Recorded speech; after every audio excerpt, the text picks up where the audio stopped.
माळशिरस तालुक्यातील अकलूज जवळील चौंडेश्वरवाडी येथे सोमवारी भर दुपारी धक्कादायक खुनाची घटना घडली।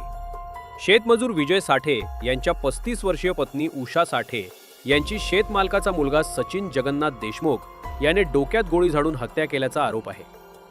विजय साठे हे पत्नी व मुलासह गेल्या 10 वर्षांपासून देशमुख यांच्या शेतात मजुरी करत आहेत। सोमवारी दुपारी उषा शेताकडे येत असताना अचानक गोळीबाराचा आवाज आला।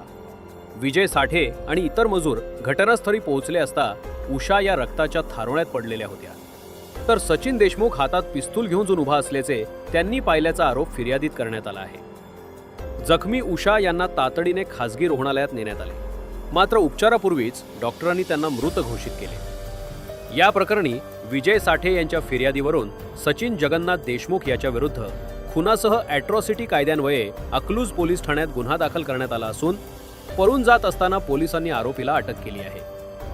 या हत्येमागील नेमके कारण अद्याप समोर आलेले नसून पोलीस पुढील तपास करत आहेत।